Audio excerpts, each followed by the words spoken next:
سوچئے، تاریخ کی ایک ایسی عبرتناک داستان جہاں ایک نبی اپنی آنکھوں کے سامنے اپنی ہی قوم کو تباہی کے گڑھے میں گرتے دیکھتا ہے۔ آج کے اس ایکسپلینر میں ہم اس قوم کی بات کر رہے ہیں جس کا اخلاقی زوال انتہا کو پہنچ گیا تھا۔ یہ صرف ایک پرانی کہانی نہیں ہے، یہ ایک نہایت ہی سنگین وارننگ ہے ان لوگوں کے لیے جو ہدایت کو ٹھکرا دیتے ہیں۔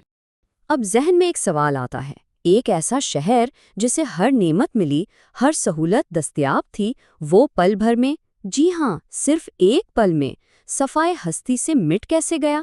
آخر ان کا سب سے بڑا جرم کیا تھا؟ ہم بات کر رہے ہیں سادوم اور گمورا کی، جو آج کے جارڈن اور پیلسٹائن کے درمیان واقع تھے۔ آئیے اس راز پر سے پردہ اٹھاتے ہیں اور دیکھتے ہیں کہ ان بلند و بالا شہروں کا انجام اس قدر حیران کن کیوں تھا۔ پہلا حصہ، دی بلیسڈ سٹیز ڈکے، یعنی ایک مبارک شہر کا زوال۔ شروع میں اس شہر کا ماحول کیسا تھا؟ ذرا تصور کیجئے۔ زمین میں میٹھے پانی کے چشمے ابل رہے ہیں، ہرے بھرے باغات، لہلہاتی فصلیں اور بازاروں میں ریشم اور عنبر کی مہک۔ ہر طرف خوشحالی تھی، لیکن اس ظاہری خوبصورتی اور نعمتوں کے پیچھے ایک بہت ہی تاریک حقیقت جنم لے رہی تھی۔ لوگوں کے دل زمین کی مٹھاس کے بالکل برعکس پتھر کی طرح سخت ہونے لگے تھے۔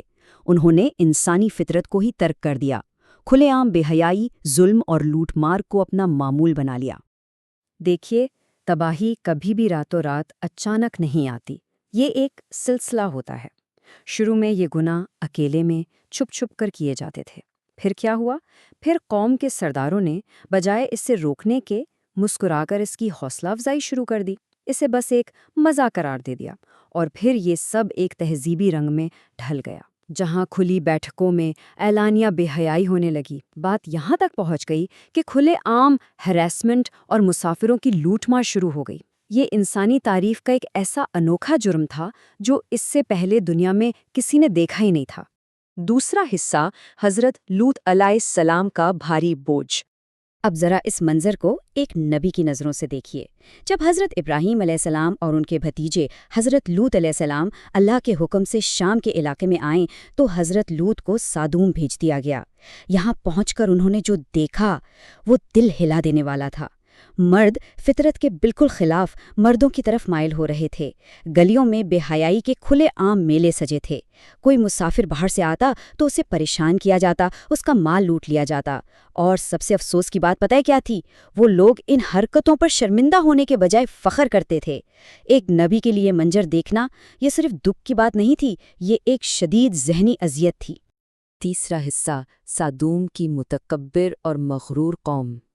حضرت لوط علیہ السلام کی کوششیں لگاتار جاری تھیں۔ ان کا پیغام اس پورے ایکسپلینر کا سب سے اہم حصہ ہے۔ انہوں نے اپنی قوم کو نہایت پیار اور فکر سے سمجھایا کہ دیکھو، قوموں کا عروج ایمان سے ہوتا ہے، دیواروں کی بلندی سے نہیں۔ جہاں انسانی فطرت کو ہی پامال کر دیا جائے نا، وہاں شہروں کی عمر خود بخود کم ہو جاتی ہے۔ یہ ایک نہایت گہری اور مضبوط یاد دہانی تھی کہ بھائی، اصل کامیابی ظاہری ترقی یا اونچی عمارتوں میں نہیں بلکہ روحانی پاکیزگی میں چھپی ہے۔ لیکن آپ خود سوچئے، ان ہدایات کے بدلے میں ان کا جواب کیا تھا؟ بجائے اس کے کہ وہ تھوڑا غور کرتے، انہوں نے انتہائی تکبر اور غمنڈ سے جواب دیا۔ سرداروں نے غصے میں کہا، یہ دیواروں کی بلندی ہم نے اپنے ہاتھ سے بنائی ہے، ایمان کون سی چیز ہوتی ہے؟ جاؤ لے آؤ وہ عذاب جس سے تم ہمیں ڈراتے ہو۔ انہیں لگتا تھا کہ اللہ کی پکڑ بس ایک کھوکھلی دھمکی ہے۔ وہ اپنی ظاہری طاقت اور ان پتھر کی دیواروں پر اتنا بھروسہ کر بیٹھے تھے کہ خدائی عذاب کا کھلے عام مذاق اڑانے لگے۔ ایک لمبا عرصہ گزر گیا۔ گلیوں اور بازاروں میں روزانہ کی سمجھا بجھا کے باوجود جب صرف طنز اور غمنڈ ہی باقی رہا تو حضرت لوط پر ایک عجیب سی بے بسی طاری ہو گئی۔ ایک ایسی قوم جو ہدایت کا ہر دروازہ اپنے اوپر بند کر چکی تھی۔ آخرکار انہوں نے اپنے رب کی طرف رجوع کیا اور یہ آخری التجا کی، اے میرے رب، اس فسادی قوم کے خلاف میری مدد فرما۔ اور بس یہ وہ لمحہ تھا جب آسمان پر ان کا فیصلہ مقرر ہو چکا تھا۔ چوتھا حصہ، فرشتوں کی آمد اور آسمانی فیصلے کا آغاز۔ یہاں سے آسمانی فیصلے پر عمل درآمد شروع ہوتا ہے۔ اللہ کے فرشتے انسانی صورت میں پہلے حضرت ابراہیم علیہ السلام کے پاس آئے۔ ان کا یہاں آنے کا مقصد دو طرفہ تھا۔ ایک طرف انہیں بیٹے یعنی حضرت اسحاق علیہ السلام کی پیدائش کی خوشخبری دینا، اور دوسرا اس ہدایت سے محروم شہر سدوم کی طرف جانا جہاں تباہی کا حکم دیا جا چکا تھا۔ حضرت ابراہیم، جو رحم دلی کی ایک بے مثال تھے، انہوں نے سفارش کی کہ شاید ابھی بھی ہدایت کا کوئی راستہ بچا ہو، لیکن فرشتوں نے بالکل واضح کر دیا کہ اب بہت دیر ہو چکی ہے، ہدایت کی مہلت مکمل طور پر ختم ہو چکی ہے۔ پھر وہ وقت آیا جب یہ فرشتے انتہائی خوبصورت انسانی مہمانوں کی شکل میں حضرت لوط علیہ السلام کے گھر پہنچے۔ جیسے ہی شہر میں ان مہمانوں کی خبر پھیلی، باہر ایک خوفناک اور وحشی ہجوم جمع ہو گیا۔ گھر کے دروازے پر آوازیں کسنے لگیں، دروازہ کھولو، ان مہمانوں کا استقبال ہم خود کریں گے۔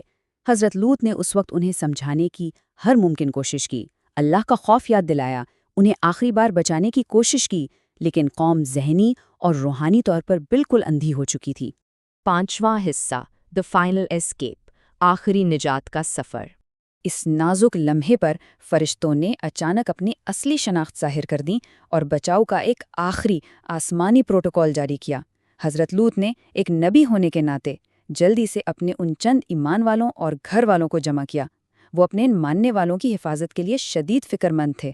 فرشتوں کا حکم صاف اور واضح تھا، رات کے گھپ اندھیرے میں اس شہر سے نکل جائیں، اور سب سے اہم شرط، پیچھے مڑ کر بالکل نہیں دیکھنا، کیونکہ صبح کی کرن پھوٹتے ہی اس مغرور بستی کا وجود ہمیشہ کے لیے ختم ہونے والا تھا۔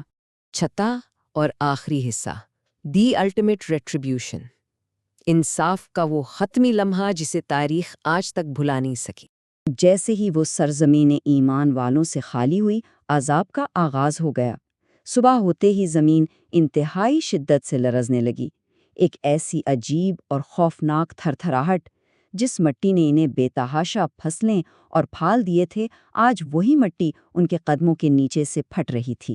اور ان کی ان تکبر بھری دیواروں کا کیا بنا جن پر انہیں اتنا فخر تھا؟ اللہ نے اس پوری بستی کو زمین کے سینے سے اوپر اٹھایا اور پلٹ کر رکھ دیا۔ ہر راستہ، ہر گلی، ہر اونچا مکان جس پر وہ ناز کرتے تھے، سب کا سب اوندے منہ الٹ گیا۔ ان کا سارا گھمنڈ، ان کی ساری طاقت زمین کی گہرائیوں میں ہمیشہ کے لیے دفن ہو گئی۔ لیکن عذاب صرف یہیں ختم نہیں ہوا۔ آسمان سے پتھروں کی ایک ایسی بارش شروع ہوئی جس میں ہر پتھر پر نشان لگا تھا۔ ہر پتھر اپنا پتہ، اپنا نشانہ اور اپنے مجرم کو جانتا تھا۔ اس دن نہ کسی سردار کی طاقت کام آئی اور نہ ہی کسی محل کی چھت انہیں بچا سکی۔ جو قوم کل تک نبی کی ہدایت پر مذاق اڑاتی تھی، آج اپنے ہی انجام کی آگ میں چیخ رہی تھی۔